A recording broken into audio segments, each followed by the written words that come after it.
Ассалаумағалейкум қазақ халқы. Бүгінгі біздің обзорда Y55 Vivo. Ішін ашып қарайық.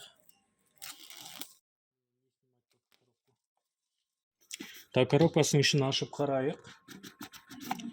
Бұл жерде бізде экранның размері 6x44 дюйм. Қараңыздар, сразу бізде комплектісінде чехолы бар мынандай. Телефонның өзі, пока қоя тұрайық. Коробкасының мынандай блок питания.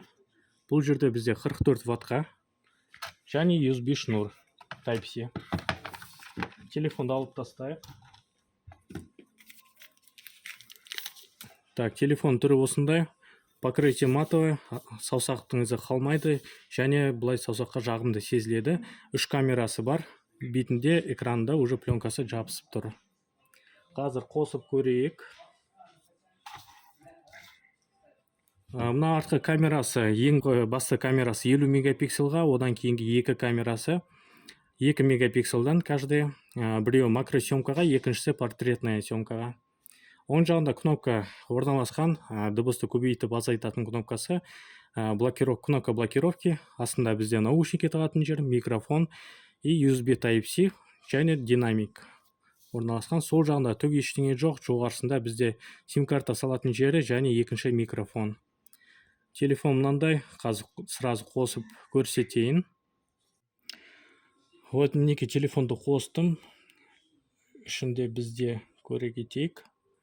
Мұнда бізде Snapdragon 680 тұр. Бұл деген сөз зарядканы ұзақ ұстайды деген сөз. Бұл телефон және интернет сет жақсы жұмыс істейді деген сөз. Android 12 сразу 128 памяти бар және оперативная память 8 гигабайт. Еще 4 гигабайт қосылады. Так, мұнда бізде динамикасы астында орналасқан, бір ғана динамик. Сондықтан дауысын естіп көрейік, громкостін.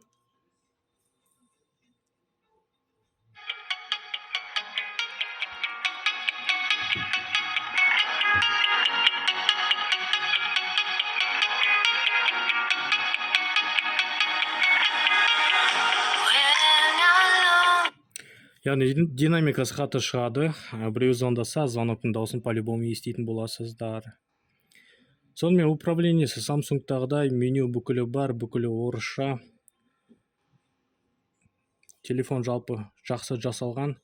Бағана фотоға түсірген болатынмын, соны көре кетейік. Так. Бізде бірінші фото основная камераға түсірілген, қазір фокус. Жақындатсақ, качествосы жаман емес, качествосы жақсы даже. Екінші камера бұл двухкратный зум, жақындатып түсіргенім, даже мына жазуларға дейін көрініп тұр. Яғни камерасы жақсы түсіреді. Мынау бізде мына кішкентай камерасы макросъемка, то есть. Тоже жаман емес, жақсы.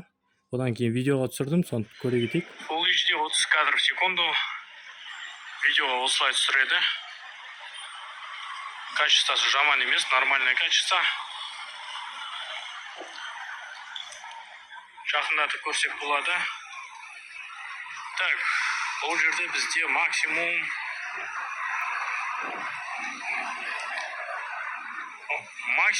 10x поддерживать етеді. Жаман емес. Так, достар, бұл телефон бағасы примерно 150 мың теңге. Бұл бағаға смартфон өте жақсы. Өйткені батарейкасы 5 мА, быстрый зарядкасы уже комплектісінде 44 ваттқа. Ол өте маңызды. Комплектісінде еще чехол бар, пленкасы бар. Вообще күшті. Тағы не бар? Фотоларға жақсы түсіреді, экраны жақсы, цветопередачасы. Видео ұзақ көретін болсаңыздар, көздеріңіз ауырмайтын болады. Оптимизациясы жақсы.